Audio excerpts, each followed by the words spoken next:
Welcome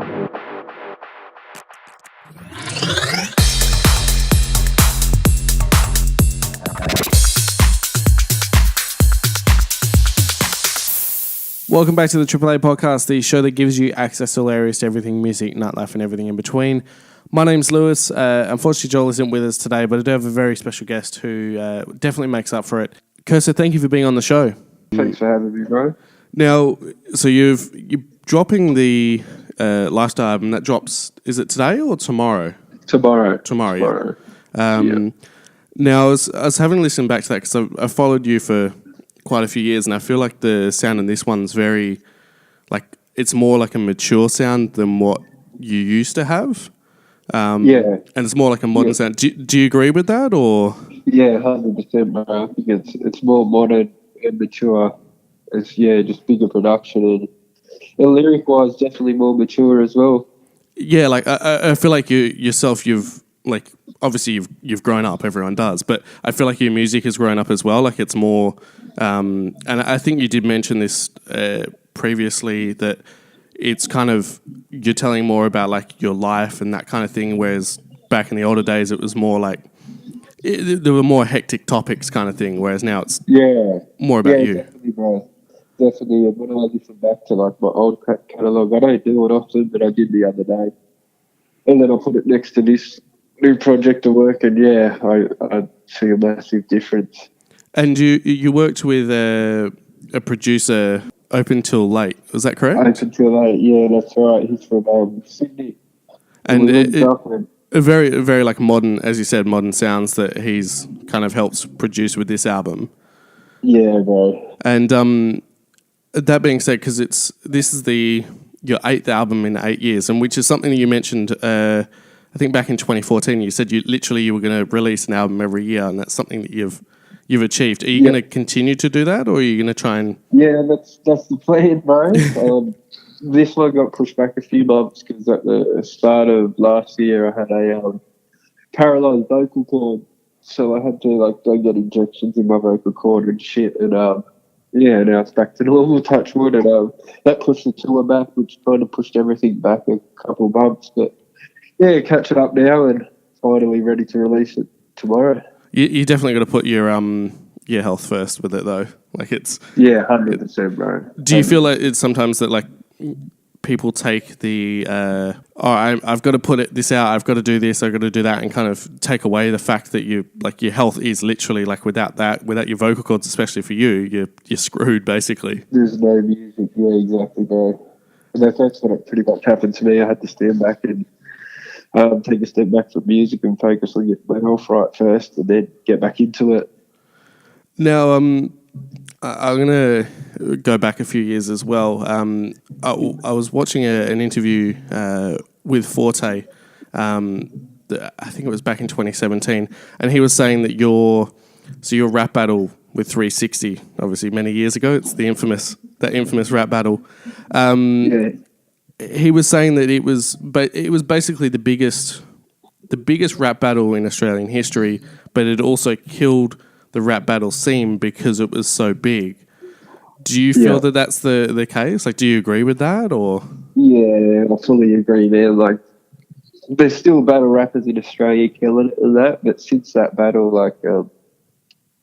kind of, because when I was battling and 60 was battling, we'll both win battles, and it was like, there was like a 2 to 3 year build up of that battle, like in the underground battle community, like, oh, what about when Kerser versus 360? And we all like battled everyone else on the scene that we could, and it was like perfect timing. And then once that battle happened, it was no battle in Australia could ever live up to it or like get that much hype. You literally had the whole country.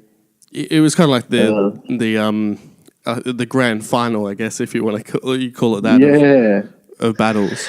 Bro. It's like do you think that something like that, like would a rematch ever happen again? Obviously, you guys are in different places now.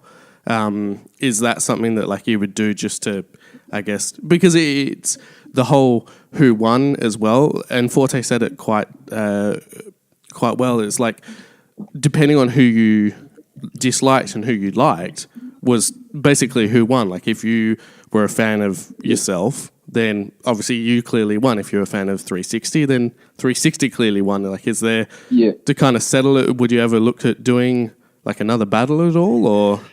Yeah, because last time it came down to personal preference, but also that battle was going on 9 years old. Yeah. Now, yeah. So like going on, I think I've won a lot of fans over since then. Like I was copping massive backlash from the whole lad. I took bullets for that whole scene, like like the first one to hit the big time.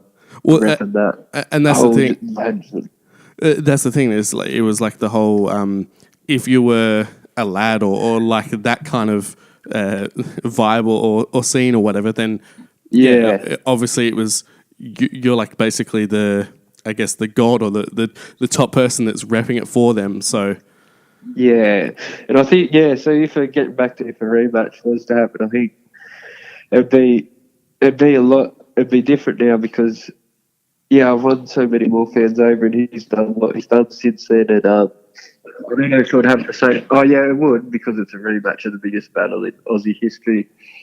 But there'd just be. I don't think it'd be too good for him to tell you the truth. But on my end, if the money was right and the timing of everything was right, and it was like it made sense to do, I'd definitely consider it. I wouldn't write it off. Yeah, if everything kind of fell into place at the right time, then it's something to really consider. 100%. Do you feel like because it is very weird, like, not weird, but like the direction you've taken, obviously compared to say 360 or that kind of scene, like it's all of your I guess growth. Like you haven't had, if any, radio play at all. Over the years, like and you've always maintained like that. You've grown yourself, and it's all to do with the fans. Do you find that like it's interesting how obviously some people go up in that very commercial scene, and then you've come up quite differently, but still kind of got that same success as well? Yeah, reached the same success. Yeah, it's definitely different, man. I think everyone was so used to the radio or a machine pushing. An artist, and when it got done differently, like people spun out, and I think it kind of like fans were like, it was forced in the face, like other artists would say, and then they had to kind of dig for me and find me, and when they found me, it's like this whole scene that they hadn't discovered, and I blew up from there. It's just I took a total different way to make it to the top that it hadn't been taken before in Australia anyway. And are you kind of using, obviously because you've got your record label now, are you using your platform now to kind of help other artists that are in that situation, especially obviously in your hometown? Yeah, I am. Hooked Rates and JD up with albums. Their crew, they were like, be with me no matter what, regardless. And I always talk to the local talent and shit like that. But I think I kind of created the scene amongst all the shit now. I've put like the big spotlight on it, so I think that's my way of giving back, was creating what they did. I think I was having this conversation with another rapper. If I didn't make it as big as I made it, the rappers that are rapping now, the young kids that might have been influenced by me, probably would have gone for the Hilltop Hoods, Bliss and Esso style, and I just think I created a whole new scene. Yeah, and you have I think one of the latest tracks as well you had was Take It and Run. And I feel like that was like a completely new way for you to, like your music, like it's got that acoustic guitar and everything, but then it kind of, obviously it's got the I guess the beats that are in it as well, very modern sound, but to me when I listened to it, it caught me off guard. Like it wasn't something that I thought you would do, but that sound still kind of, it really works. Yeah, that was an aim, bro, to kind of spin people out, and I didn't think many people would expect to sound like that. I think the whole album's kind of like that, to tell you the truth. It's like you don't really know where the album's going as the track list goes on. Yeah. And do you, like, in the back of your mind, obviously, like, radio play isn't a huge thing, but in the back of your mind, are you not trying, but I guess, kind of creating these tracks to go, all right, maybe this might get played on radio, maybe this might get pushed? No, not at all, bro. I'm just creating what sound I like and different sound. And sometimes it's like a commercial sound because I listen to all type of music. So yeah, I've never sat down and made a song thinking, okay, this might be on the radio. This could be the radio one. Yeah, because I'm so used to that not being the case that I wouldn't attempt it, and it's worked so far with what I'm doing, so I wouldn't change it. It kind of, either way though, like creating a track like that one, it kind of you might grow a bigger audience as well because it's something that someone's like, oh shit, I haven't heard this artist before, but I like this kind of track, kind of thing. Exactly, bro. Yeah, they haven't heard that.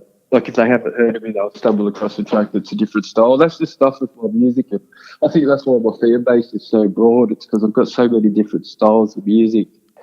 Like if you ask someone, if you're going to introduce someone to Kerser and show them a random song, a Kerser song, like you could show them something and they could get the whole wrong. Or like they're missing so much more because you put one song next to another and they're two completely different styles. Yeah. They could listen to one track and be like, oh, I hate this, but then listen to another one and it's like, oh shit, like it's completely big fans. Yeah, exactly, bro. Yeah. Now another thing that recently popped up is your relationship with Nautica, which it's been a very long relationship that you've had. Like personally, you've been buying their stuff for years. But is that something that you're like? Are you looking to do like a collaboration with them, or? Yeah, hopefully in the future, man. I can't talk on what the future holds yet, but I am going in to meet and work out how we can benefit each other. And we've already started some working ideas, so it's pretty exciting for me, man. Because I've been, as you probably know, repping their stuff since I came in the game. I think wearing my first film clip, I was wearing a Nautica shirt. And it's a pretty massive thing, bro. It's pretty exciting. We'll see where it goes. See where it leads up to. Yeah, but it's that more grown up thing as well. Like you're kind of, it's outside, and you said that in a post. Like it's outside of music. It's something that you can be excited for. That's not an album. It's not a tour kind of thing as well. Hard, bro. It's something different. Now, obviously the tour's coming up. Is that something that, like, have you got anything special planned at all for that, or anything that you can really tell us?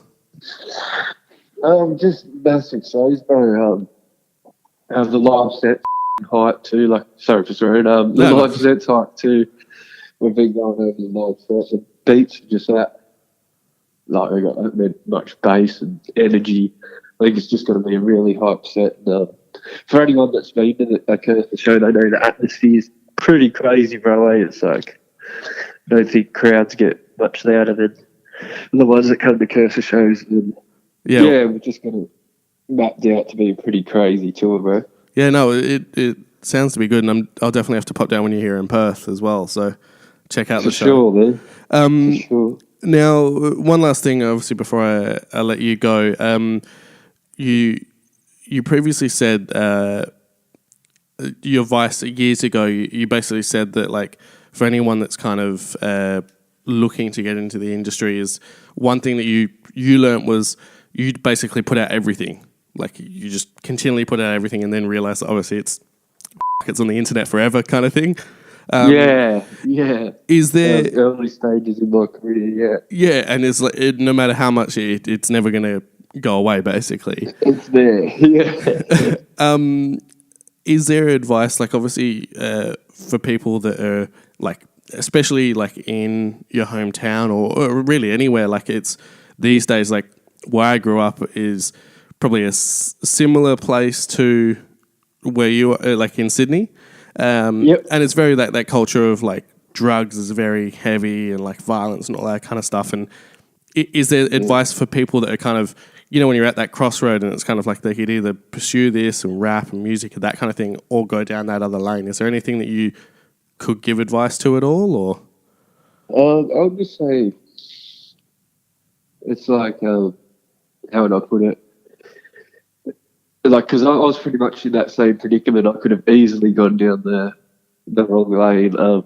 but my head was just so focused in music and trying to get this goal accomplished. So for anyone doing the same thing, the main focus has to be on music and what benefits your music career.